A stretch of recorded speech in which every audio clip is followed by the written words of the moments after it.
اعوذ باللہ من الشیطان الرجیم بسم اللہ الرحمن الرحیم۔ معزز سامعین، میرے دوستوں، بہنوں اور بھائیوں، سب لوگوں کو السلام علیکم ورحمۃ اللہ وبرکاتہ۔ آپ سب لوگوں کا میرے چینل پہ ارمان ٹی وی پہ ایک بار پھر خوش آمدید۔ آج ہم آپ کے لیے ایک اور ویڈیو لے گئے ہیں۔ ٹائٹل ہمارا ہے میدا، یعنی میدے میں اپھاڑا بن جانا۔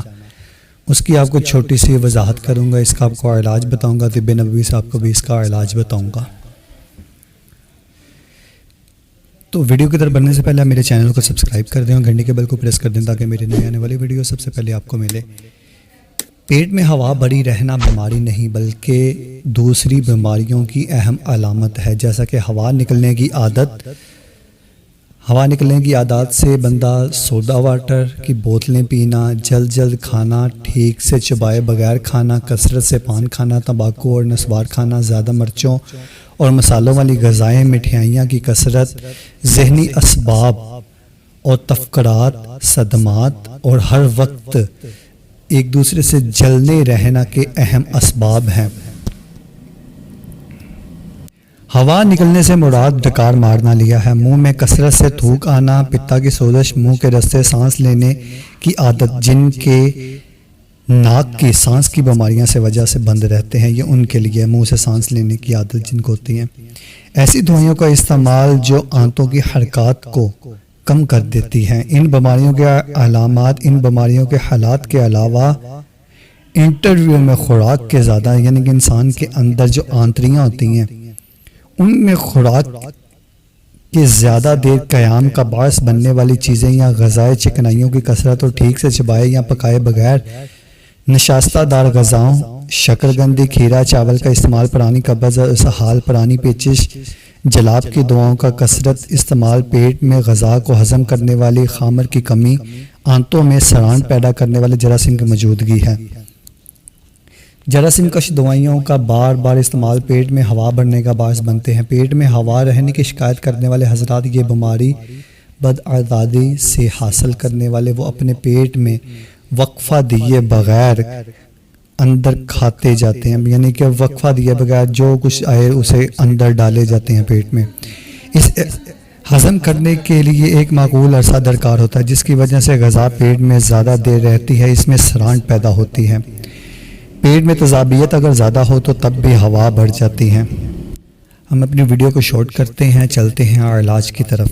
دوا کے انتخاب کے لیے یہ جاننا ضروری ہے کہ مسئلہ تیزاب کی کمی کا ہے یا زیادتی کا ہے، لیکن عملی طور پر کسی معالج کو اس حیثیت پڑھتے دیکھا نہیں، یعنی کہ زیادہ تر اس لوگوں کو اس میں پڑھتے دیکھا نہیں ہے۔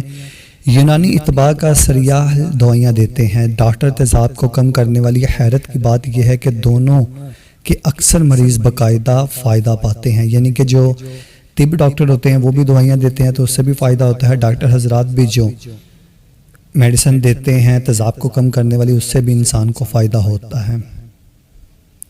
طب جدید میں پیٹ میں ہوا نکالنے کے لیے یہ جو آپ کو نظر آ رہی ہے یہ مشہور دوائیاں ہیں۔ ایسے مریض دیکھے گئے ہیں جو سالوں سے یہ دوائیں کھا رہے ہیں۔ ان کا کہنا ہے کہ جب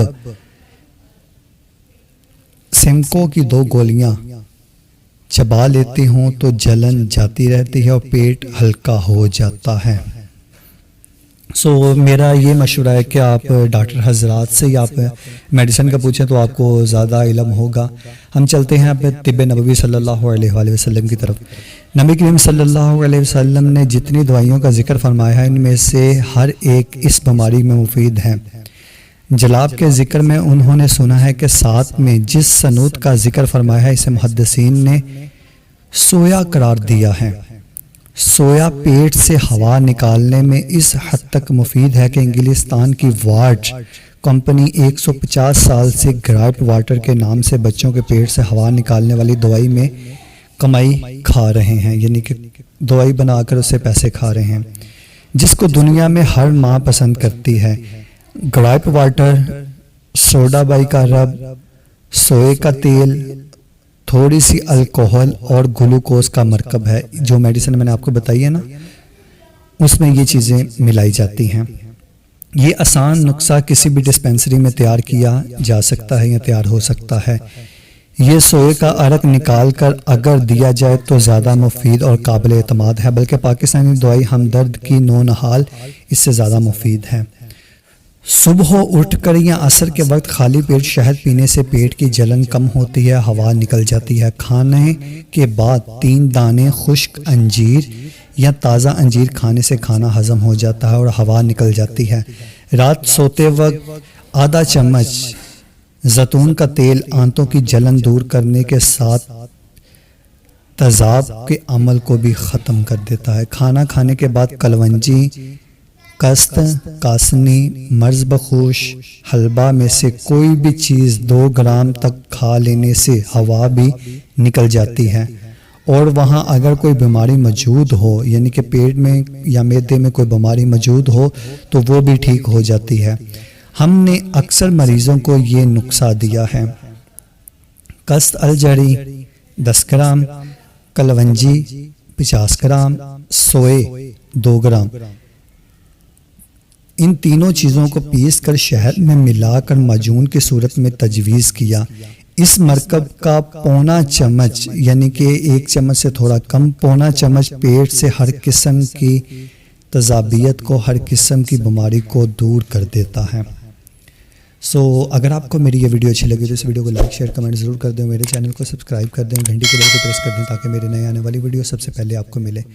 ملتے ہیں ہم نیکسٹ ویڈیو میں، دعاؤں میں یاد رکھیے گا، تب تک کے لیے اللہ حافظ۔